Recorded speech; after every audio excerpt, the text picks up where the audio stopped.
Is Ohio State and Oregon the game of the year in the Big Ten? Is Penn State going to just wreck USC? It's time to get the Big Ten squad together.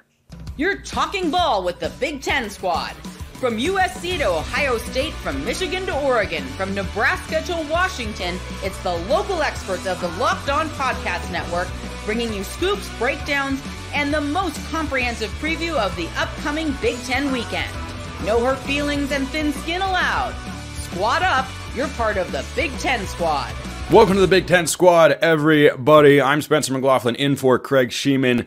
Today, sit back, grab your favorite beverage, join us as we get you ready for another wild weekend across the Big Ten. This episode is indeed brought to you by our friends over at FanDuel Sportsbook. Place your first $5 bet. You'll get started with $200 in bonus bets. Guaranteed, which is pretty sweet. Visit FanDuel.com to get yourself started. We have Matt Sheehan of Locked On Spartans, Jay Stevens of some show that I don't really remember, Jacob Goins, Locked On Hoosiers, Roman Tomashoff of another show I don't remember, and Zach Sako of Locked On Nittany Lions. Locked On Buckeyes and Locked On Huskies are the two shows. No particular reason that I left those shows out because I, of course, am in this particular hosting capacity as Spencer McLaughlin, neutral arbiter of college football, as the host of Locked On College Football. Straight shooter Spencer. That's what's happening here. That's exactly what is happening here. Jay, is Ohio State Oregon the game of the year, and are the Buckeyes going to win? Let's go to the first question first. Yes, it's the game of the year. We all had a circle before the season. We have it circled now, and we're all looking forward to this game. I'm glad NBC has it. It's a primetime affair, and I'm going to be watching just to see the whole scene as the sun goes down, watch the sunset, but primarily the ball, man. The ball's while I'm there. Ohio State and Oregon, two good quarterbacks, two of the best teams in the country, not just the Big Ten. Do I have to answer the second question now? Yes. Yeah, absolutely. Yes, 100%. Get in there, Jay. Say it with your chest. Let's go. Wow. I wish your quarterback was a little bit better. The game would have been more competitive. We still would have beat you guys, Matt, but still. No, it's fine. Why am I taking shots right now? It's my bye week. Everyone's got to take it easy on me. It happens, man. What, you mean like Oregon took it easy on you on Friday night in the second half? That's 2 weeks in a row. Y'all got smacked. I understand. I shouldn't even be here right now. This is my bye week. I should be relaxing somewhere. Credit to you, Matt, for showing up. I'm proud of you, man. I am. Man. All I wanted was Jay to just get his, credit to Matt Sheehan showing up in a way the Spartans offense never could. Correct. Thank you. Can't do anything. No, Spencer, I am leaning more towards Ohio State winning because Ohio State comes out of the locker room in the second half and they dominate the third quarter. Really, they haven't given up a touchdown in the third quarter. So even though there's been some execution issues in the first half and a couple questionable calls by Chip Kelly, they fixed things in the third quarter. And that's when they just really put teams away. Well, as neutral arbiter of college football here, I would never say something like Will Howard is a college version of Kirk Cousins. I would never say something like Chip Kelly was only good in 2012. Those Kirk things would never, even in a sarcastic tone, come out of my mouth. But the other big game in the Big Ten this week, Zach Sako, Locked On Nittany Lions. You travel to Los Angeles for a regular season conference game against USC. How confident are you that you go beat the Trojans? Confident, but I don't want people to necessarily just look past USC. This is going to be the best team that Penn State has faced, and it will be the second best team that they face overall, other than Ohio State, and it's the 6-hour plane ride on top of it. Penn State has not had a serious, I guess if you will, a long road trip. West Virginia was close by, and then they played all these home games consecutively. So outside of that, Penn State hasn't been challenged in this regard. Roman Tomashoff, Locked On Huskies at Iowa this week. Do the Dogs win another game that no one thinks they can, except for maybe Vegas? Hey, Spencer, I have told you this like 3 separate times now. This is a game I've had Washington winning since like June, July. Oh, wow. My biggest thing is Washington's secondary has been stellar, and if you can find a way to slow down Caleb Johnson, which is a huge task. I asked Steve Belichick about that today, and I have never heard him use the word outstanding as many times as he did today when he talked about him. So if you can find a way to do that, which they did with Khalil Mullings, they held him to under 50 yards. You can find a way to do that with Caleb Johnson. I think Washington can walk out of Iowa with a W. Jacob Goins, Locked On Hoosiers. Which Division II program are you guys playing this week? None. We play ourselves. It's the bye week. And I would say that I'm happy about it because I know we can't lose, but that's already been proven. So we're undefeated, still rolling. First team to punch their ticket to a bowl game. Anybody else saying that right now? No, Jacob. No. How would you? Run it. No. Run it. Jacob, how do you feel about? I think it was there was another podcast I saw that said they would put a 9-3 Ole Miss team in over an 11-1 Indiana team. I'm not surprised. SEC, right? I mean, they're going to get most of the love. SEC bias? Yeah, for sure. What's we got to that? get to that point, though. But Indiana's schedule, it shows 11-1. I fail to see where the one loss is. I mean, Jay, you guys don't have us circled on the schedule going to Columbus up there, man. I just want to make sure. We're not wasting our time circling that date. It's not even Trap game city. That's a trap game. I believe, Jacob. Let's go. Thanks, I believe Matt. I appreciate 20. you. Speaking of trap game, Matt Sheehan of Locked On Spartans, will Michigan State find a way to lose this week? No, would you relax? You know what? And I gotta say, not to go back a few minutes, but like, what was the Kirk Cousins slander all about? Like, I'd rather you insult my own mother than insult Captain Kirk like that. My favorite Well, you know, I was just trying to find an apt comparison for a capable game manager who freezes when the lights come on. And I mean, he was a Big Ten champion too, and also beat Michigan consistently. Yeah, and he's gotten a bunch of money in his career, but he's never going to have one of them Super Bowl thingies. Oh, $400 million in the bank says differently. That equates to at least one Super Bowl, as far as I can buy one. You could buy a ring. Zach makes an incredibly valid point. Rings He can plural. buy one. You could buy the Lombardi Trophy for all that money. But what was the question again? I'm sorry. How is Michigan State going to not lose to bye week? He's clearly still recovering from those 2 beatdowns back-to-back weeks. He can't figure this out is why. I know that the whole intro says like, "Oh, no thin skin around here," but my skin is very thin right now. I just lost 2 games with a combined score of 14 to 300 points. Like, both of my eyes are blackened and swollen right now, and finally I can start seeing the swelling go down, and they open up to see Spencer and Jay just making fun of me. How's the basketball team, Matt? How's the basketball team? Our hockey team's number 4. If anyone was going to ask about that. Yeah, hockey's pretty good. Oh gosh, I will leave the show if hockey comes up again. So why don't we? Number 2 Boston College this weekend, Friday and Saturday, both at Munn. It's good. Is there like a mute button for the debate, for the presidential debate? Have the mute buttons? Your mics are muted. Your mics are muted. No one can hear you. I need to have that sort of power. It's going to be a fun week. No, you don't. No. Well, but see, here's the thing. I didn't say you should want me to have that power. I said that I want that power because it would be fun for me. Do you see the difference here? I absolutely do. And that's why we as a collective have vetoed that. Yeah, but I think the only guy who's oh, nice. Yeah, the only guy whose opinion really matters there is the director of this great show. So why don't you go ahead, throw Roman on mute for a moment. Still plenty more to get to here on the Big Ten Squad because there are just a lot of talking points this week. But eventually, it's going to play out with real, honest-to-God football on the field. How does Oregon beat Ohio State or vice versa? How does Penn State roll USC? That is all coming up next. And coming up right now, our good friends over at Game Time. They have this new feature, everybody. It's called Game Time Picks that makes getting tickets for your favorite live events even easier. Not harder, easier. Game Time Picks filters out the fluff to show you only incredible deals on great seats so you don't have to waste time searching through thousands of tickets. Curation makes it easier to save more on anything you want from Game Time. Sports, concerts, comedy, theater, etc. They've got it all. Get a panoramic view from your seat in the app before you buy, so you know exactly what to expect upon arrival to said event. Game Time also offers their lowest price guarantee, or Game Time will credit you 110% of the difference. So what are you waiting for? Take the guesswork out of buying tickets with Game Time. Download the Game Time app, create an account, and use code LOCKEDONCollege for $20 off your first purchase. Terms apply. Again, create an account. Redeem code LOCKEDON, COLLEGE, all one word. That's Locked On College for $20 off. Download Game Time today. What time is it? It is indeed game time. How does Ohio State go on the road and beat Oregon? As we continue on here with the Big Ten Squad, Jay Stevens, Locked On Buckeyes. What's the number one thing that Ryan Day's team has to do to get a win on Saturday night? Win the battle in the trenches. Spence, you remember this very, very well. Back in 2021, there was a guy named C.J. Verdell that Ohio State could not stop. Rumor has it that he's still running, my sources have told me. And I believe it because he was running all over Ohio State's defense that day. Ohio State made a lot of changes to the defensive coaching staff, brought in Jim Knowles. And also you have NFL talent all over the field on defense. Also on the offensive line, it's been playing a whole lot better early in the season than I expected. Spencer McLaughlin, Seth McLaughlin, second time in a row. Second time in a row. Here, I've said Spencer, said of Seth. Seth McLaughlin, Alabama transfers, has been a phenomenal immediate impact guy for Ohio State's offensive line.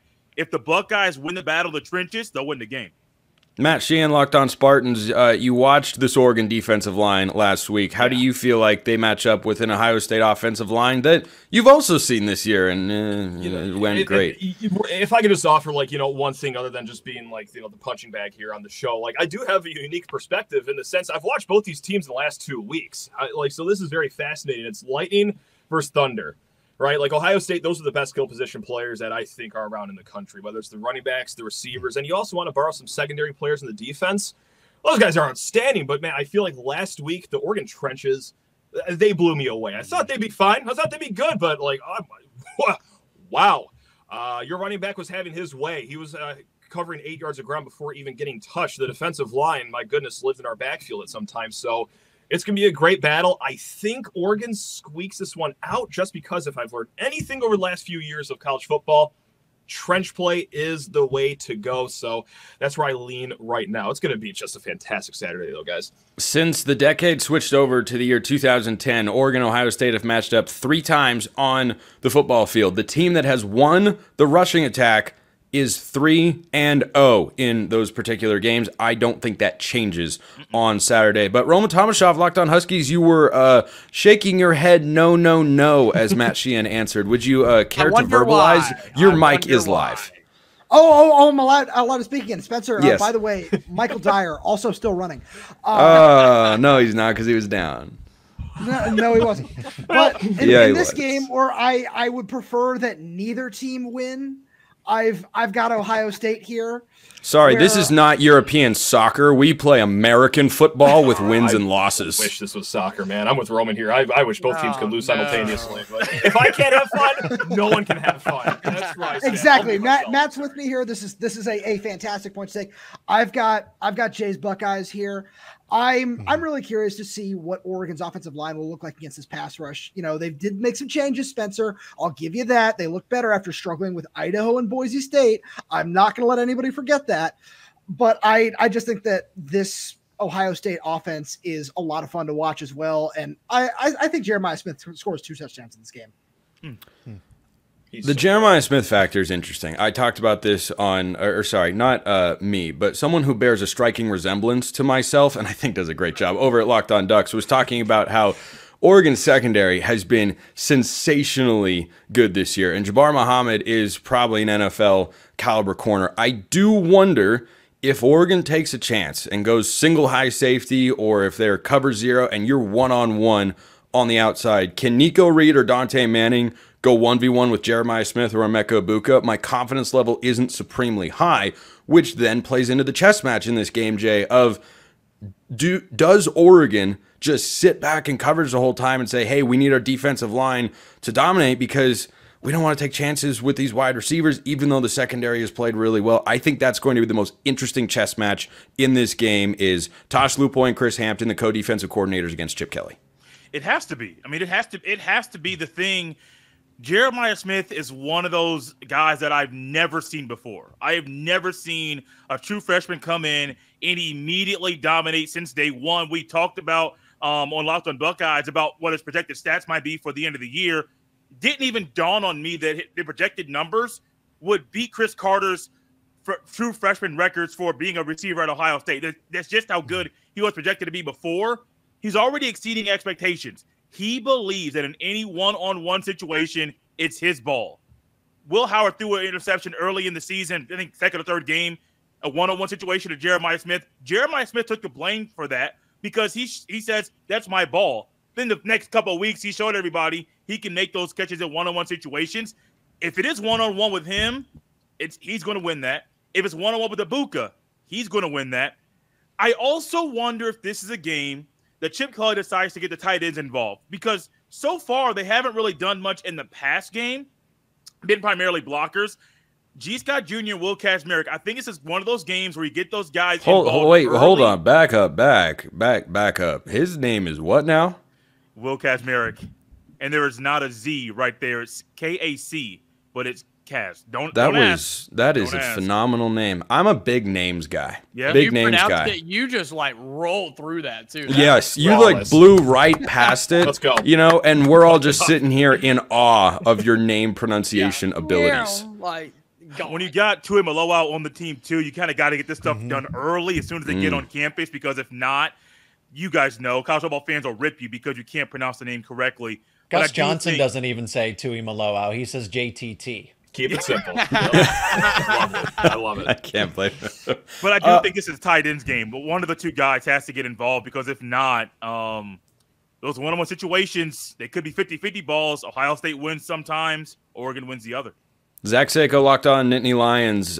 Penn State beats USC and hands Lincoln Riley his third loss of the year through 6 games. If Penn State does, they do the exact same thing that Michigan and Minnesota did. Run all over that USC defense. Bear Alexander has opted out.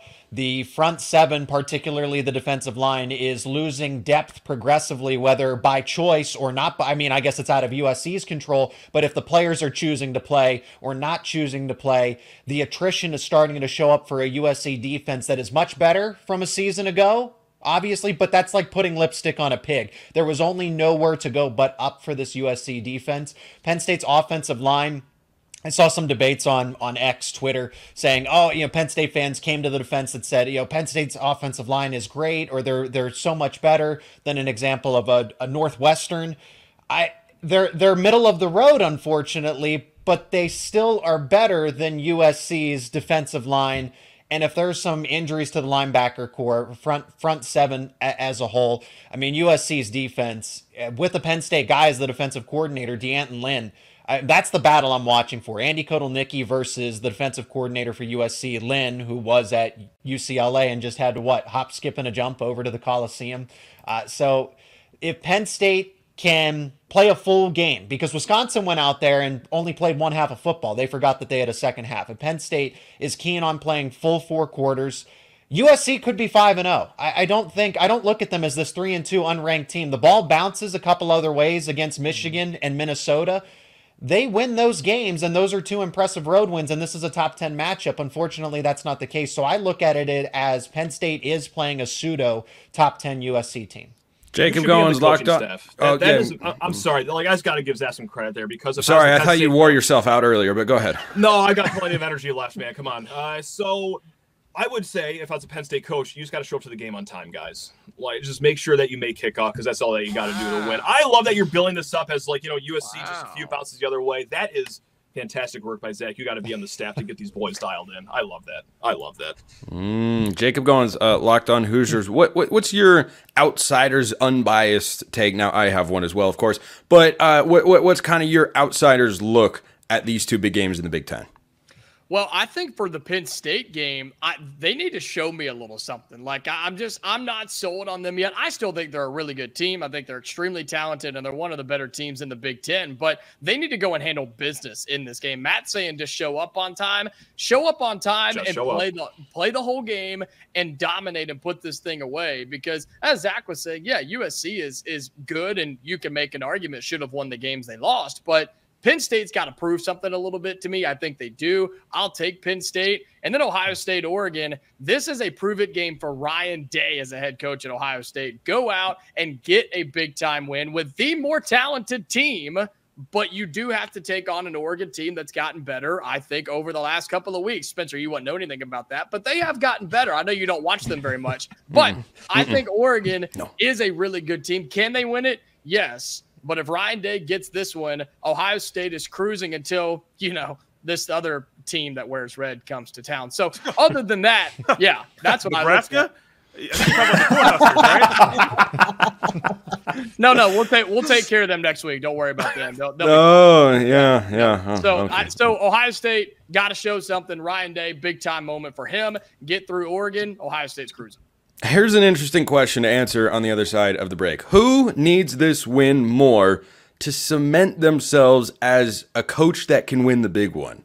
Dan Lanning or Ryan Day? I'm going to ask every single person that is here for the third segment coming up next. And right now I'm going to talk about FanDuel. Why? It's America's #1 sportsbook.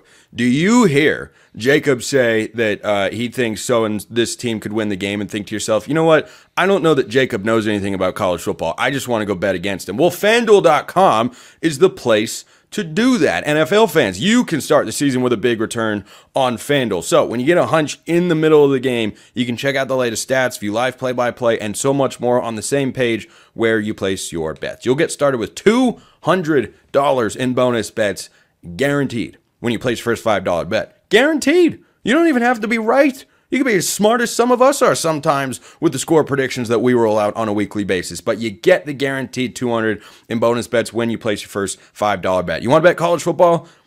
FanDuel's the place to do it. You want to bet anything else? FanDuel also the place to do it. Go check out America's #1 sportsbook at FanDuel.com. Wrapping up this week's edition of the Big Ten Squad, we still have Matt Sheen of Locked On Spartans, Jay Stevens, Locked On Buckeyes, Jacob Goins, Locked On Hoosiers, and Roma Tomashoff of Locked On Huskies. We lost Zach Sako of Locked On Nittany Lions because he's just that confident in Penn State, I think, maybe. But question I teased on the other side, I want to get to that from all four of you, Matt. Who needs this win more, Ryan Day or Dan Lanning? Let's just go with Dan Lanning, just because he hasn't had that marquee regular season win yet, and you can't run before you walk, of course, so no conference title games that he's fallen short in or anything like that. So I'm just going to go with that. Granted, he hasn't been at Oregon for as long as Ryan Day has been at Ohio State, but that's what I'm going to go with, especially with this game being at home. You got to take advantage of that, Dan Lanning. So, yeah, this would be a big statement win, whereas Ryan Day, he has had some solid regular season victories. He got to mother caught myself there, Lou Holtz after that big win last year. So yeah, I'm going to go with Dan Lanning there. Mr. Locke's going to be very happy with me saving myself. Yes, 100%. Yeah, Jay, your response to that question. Good luck. Give me a second. Yeah, reset. Yep. Thanks, Matt. Dan Lanning. I think if Ryan Day and Ohio State had lost to Notre Dame last year, or if they had struggled or lost to Penn State over the past couple of years on the road, I probably would have said Ryan Day. Ryan Day has won numerous big-time road games in the regular season, so he's already shown that he can make that happen. I got to say Dan Lanning needs this win more than Ryan Day, at least in this conversation for this topic. Jacob.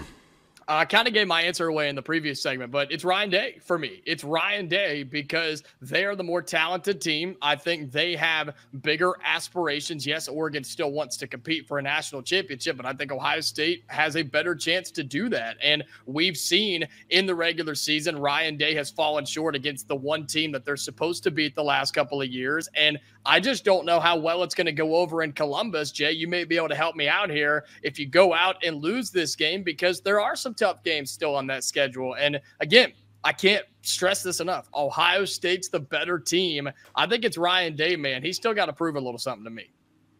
Roman, care to chime in on your favorite team? I certainly do. Jacob makes a really good point when he says that Ryan Day hasn't beat the team that he's supposed to. Dan Lanning's also gone 0-3 against the team he's supposed to beat more than anybody else. Brandon, mute his mic. Matt mentioned a conference champ. He made a count. He made a count at least. Good on Roman.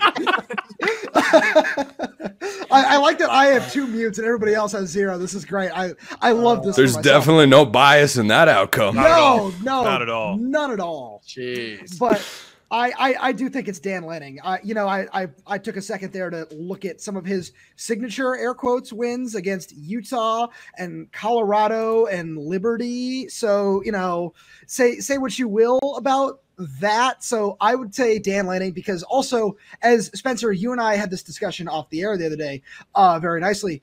Oregon has pushed all its chips into the table this year. They are all in on getting that natty for Phil Knight. And they need it this year. And if they can't get past Ohio State, who's to say they're going to do it if they meet up in the conference championship game? Or who's to say that they can beat a Georgia or anybody else that they might face if they can make it to the CFP if they don't win this game? I think I also come down on the Dan Lanning side of the question, because it would be the biggest win of the Dan Lanning era. Now, I push back on the notion that he's never won a big game in his career. That's just flat out not the case. But it would certainly be the biggest one. And it would be a welcome to the Big Ten moment as well, to kind of send a message not just to Columbus, but to the rest of the conference of, hey, we're not messing around over here. Like, we are here and we are ready to play at the highest level at this very moment. There is an all-in feel for Oregon this year. I think that exists for Ohio State.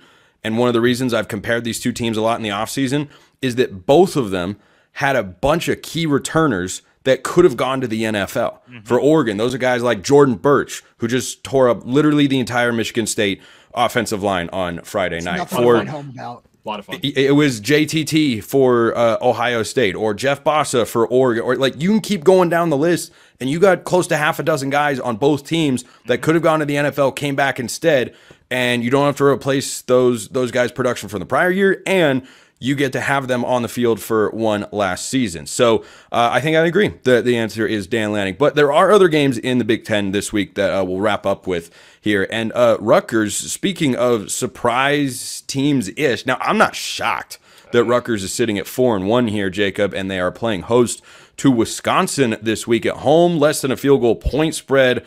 Indiana and Rutgers are probably two teams that not a lot of people had on their bingo card right now as a combined 10-1. Who wins? Yeah, that's a really fair point. And look, I think Rutgers in the Big Ten, we all fell into a trap of, oh, it's just Rutgers, right? They're not going to be great. They're not going to have the talent. Well, college football's changed, people. It's changed. And teams like Rutgers or Vanderbilt out of the SEC can just all of a sudden become good with addition of just a few players. And so, look, Wisconsin has just been up and down. Yeah, they've had the injury problems, but no, give me Rutgers, man. Absolutely. Give me Rutgers to get the win in this matchup. Matt Sheehan, Locked On Spartans. The Friday night game, Northwestern travels to Maryland to play. And that's probably enough about that particular matchup. Here's a more interesting question. Purdue or UCLA? Who wins a Big Ten game first? Because these teams look bad. I need to see a schedule, man, because I have got them pulled up. I'm so glad you asked. They Purdue. Play each other next week by any chance? Because that could be our best shot of getting a win here. Nope, they do not play each other. Purdue, it looks like this. At Illinois, hosting Oregon, host Northwestern, at Ohio State, host Penn State, at Michigan. Okay, they'll win at Michigan State. At Indiana last week that's enough from you. That's enough from you. The regulars. Brandon, use Mike. So Yeah. All right. All right. So go ahead, Matt. You got. Oh, never mind. So that's the Purdue schedule. Here's the UCLA schedule. They host Minnesota this week off their big win against USC. At Rutgers, at Nebraska, host Iowa, at Washington, host USC, host Fresno State. Who's winning a Big Ten conference game first? That's how we're wrapping up today's show, everybody. Purdue or UCLA? Purdue, just because they play Northwestern 3 games out of what you just listed. And I was counting in my head when you were rattling off UCLA's schedule. I didn't even count Owen, let alone within 3 weeks. So, yeah. God, I wanted this Oregon at Purdue game to be a trap game, but like in no world. Like on paper it is. I talked about that all summer. And then you watch 5 seconds of a game, and then it's like, oh, this is rough. It is rough in West Lafayette at the moment. Jay Stevens, UCLA or Purdue, who wins a Big Ten game? You know what? Forget it. Who wins a game first? Because UCLA plays Fresno State last week of the regular season. I don't know if they're winning that schedules game. Too. Let's go into the 2025 UCLA. I got to go UCLA. I'll just hop in here real quick and just say I got to go with the Bruins. I have no faith in Purdue at all. Okay. None. It's bad in West Lafayette. I don't know what's going on. I can't think they're going to win anything until maybe next season. Could be the year after that. Maybe next season. Ouch. Jacob Goins, Locked On Hoosiers. Your team will play one of these bottom dwellers in the Big Ten. That is Purdue the last week of the regular season. Any concern there? No, and we already played the other one, right? We went to UCLA and beat them. Rose Bowl win. We thought it was great. What a huge win. Hey, win at the Rose Bowl. Win at the Rose Bowl. Rose Bowl victory. That's right. I'm going to take UCLA. It does. It does. You know. No, it does mean something. And I'm going to take UCLA because I can't pick Purdue for anything, but they're just bad. Now, it would be the most Indiana thing in the world to somehow only have one loss, go into this game in Bloomington, by the way, and let Purdue come in and that be their first Big Ten win of the season. You would have to fire Cignetti. Cignetti would have to be fired if that happens. and on the spot. He's done. And then he'd be the next. And then you guys have to hire him. I mean, it just quickly. Yeah, I was going to say he'd go to Florida. Nah, he's the next head coach of Florida, man. If we fire him on the show, I hate it here. Yeah. By the way, Matt Sheehan, you made a really good point about answering the question: when will these teams next win a game? Should we be pulling up the 2025 non-conference slates? I don't think that's crazy because no, that wasn't a joke. Like, that was yeah, I kind of thought it was at first because that's 80% of the stuff that comes out your mouth. But I think that in this instance, that could be the case. Thank you. All right, see, I make a good point once every 3 weeks. So yes, thanks, Spencer. And then you remove your hat randomly every now and then for reasons that none of us can figure out. Yeah, Roman, would you care to weigh in on the bottom dweller debacle for these two teams? Because there's a world where they are going to lose every game they play this year. Thanks for asking if I wanted to, because honestly, no, I don't. But and that's the show. You're putting me on the spot. Yeah, let's cut it there, Brandon. Let's say that's the Big Ten squad for the week. Woo! No, I really have been throughout all of this, I haven't been able to come up with an answer. So I'm going to go with Purdue. And it's because I had to have the displeasure of watching Jack Lausch play quarterback a couple weeks ago when he was here at Husky Stadium. Jacob, he looked pretty good against your Indiana defense. That was yeah, that's all I'll say about that. Whatever. But I was not impressed with Northwestern either.